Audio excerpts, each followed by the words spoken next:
मैं आपका host doctor सलामत और आप देख रहे हैं एक न्यूज़ चैनल।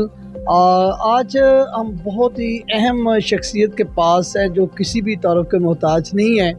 फैसलाबाद की जानी व पहचानी, ना सिर्फ फैसलाबाद की बल्कि पूरे पाकिस्तान से बाहर भी लोग इनको जानते हैं। जी, मेरी मुराद बिल्कुल परवेज़ मसीह जो रिटायर आर्मी से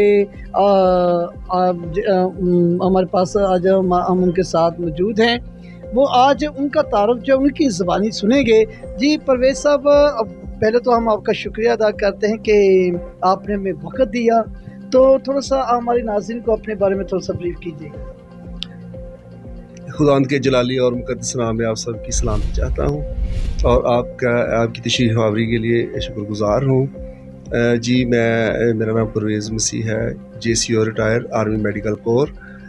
मैंने 1987 में पाकिस्तान आर्मी ज्वाइन किया और 1 जनवरी 2021। प्रेजेंटली तो कंडीशन भी आपको पता है बहुत वीक है कि नेज़ल ट्यूब पास हुई है, हम खाना वगैरह भी नेज़ल ट्यूब के थ्रू ही देते हैं। लेकिन जब आप आर्मी को ज्वाइन करते हैं, जब पासिंग आउट कर रहे होते हैं तो आप एक कसम उठाते हैं मुल्क की सालमियत के लिए। तो रिटायर होने से वो कसम टूट नहीं जाया करती। पाकिस्तान है तो मेरा घर है, धरती है तो मेरी फैमिली है। सबसे पहले पाकिस्तान, सबसे पहले धरती। अगर मेरी धरती कायम है तो मेरा ख़ानदान कायम है। नाज़रीन, जैसा कि परवेज़ मसीह जो आर्मी से रिटायर ऑफिसर हैं, बहुत ही खूबसूरत बात की है कि सबसे पहले मुझे अपनी धरती माँ से प्यार है। और आज इन्होंने मसीह कौम का जो है वो सर फ़ख्र से बुलंद कर दिया है कि जो मसीहों की जो जब बेसिक हम देखते हैं, पाकिस्तान की बुनियाद को देखते हैं, तो हम जब इसकी हिस्ट्री को, पाकिस्तान की हिस्ट्री को पढ़ते हैं तो हमारे बड़ों ने नाज़रीन, ये तो था इनका तारुफ और इन्हीं की ज़बानी हमने सुना। आज हम बहुत ही अहम टॉपिक पर बात करेंगे। बात करने से पहले परवेज़ मसीह साहब, मैं पहले आपको और आपके चीफ़ ऑफ आर्मी को, सिपह सलार को, पूरी फ़ौज को और पूरी पाकिस्तानी कौम को, तमाम अदारों को, पूरी पाकिस्तानी कौम को जंग जीतने पर जो इंडिया को इन्होंने चने चबाए हैं, सबसे पहले सलूट पेश करता हूँ। जी। तो आज इंटरव्यू शुरू करने से पहले सर, आपको पता है परवेज़ मसीह साहब के हम गुज़िश्ता 1 साल जो आपने ओल्ड होम बनाया हुआ है, बहुत ज़्यादा आप वर्क भी कर रहे हैं, सोशलिज़्म भी कर रहे हैं और ह्यूमैनिटी पर भी काम कर रहे हैं। और जब 1 साल हम पहले आए थे, तो हमने ये संदूक नहीं देखा था। अगर मेरा कैमरामैन दिखाए तो इस सबसे पहले इसका मैं पूछूँगा कि ये संदूक कहाँ से आया? ये क्या है? और अगर मेरा कैमरा एक संदूक और ये जो यूनिफ़ॉर्म है, ये भी मैं तो इसके बारे में बताइएगा थे कि ये संदूक कहाँ से आया? और यहाँ आपने संदूक रखने का मकसद क्या है? क्योंकि ये तो आपके सिटिंग रूम है और आप सिटिंग रूम में बैठते हैं। तो ये बताइएगा कि ये संदूक जो है, इस संदूक के बारे में बताइएगा थोड़ा-सा हमारे नाज़रीन को।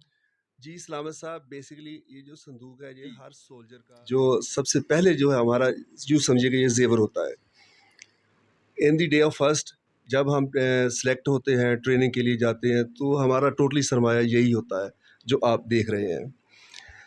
जो आप बात कर रहे हैं कि इससे पहले नहीं देखा, उसकी मैं आपको रीज़न बता देता हूँ।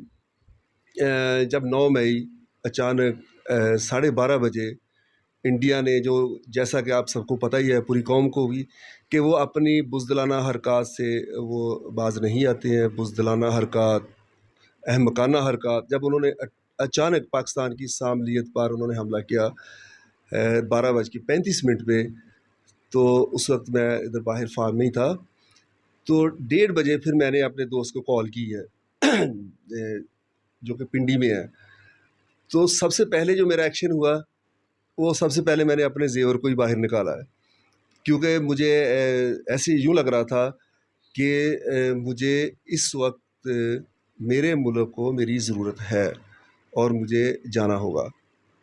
उसकी वजह ये है कि जैसा कि आप देख चुके हैं, रिटायर होने से ये मुल्क, कौम, धरती को हर बंदा अपने एंगल में बयान करना चाहता होगा, लेकिन मेरे एंगल में ये मेरी माँ है, क्योंकि ये वो माँ है कि जब आप दुनिया से जा रहे होते हैं तो ये वाहिद माँ है जिसने आपको अपनी आगोश में लेना होता है। तो ये कैसे मुमकिन है कि कोई दुश्मन इसकी तरफ मैली आँख से देखे? हो नहीं सकता और ना ही हम होने देंगे। आप परवेज़ मसीह साहब ये बताइएगा कि आपके घर में भी बड़े इश्यूज, आपकी मिसेज़ सख्त बीमारी की हालत में हैं, तो आप इस वक़्त उनकी इयादत भी कर रहे हैं, तो आपने अपना ज़ेवर भी बाहर निकाला हुआ है। तो थोड़ा-सा ये कैसे आपको घर वालों को भी आपकी सख्त ज़रूरत है, तो इसको सबसे पहले आप घर वालों को तरजीह देंगे या धरती माँ को?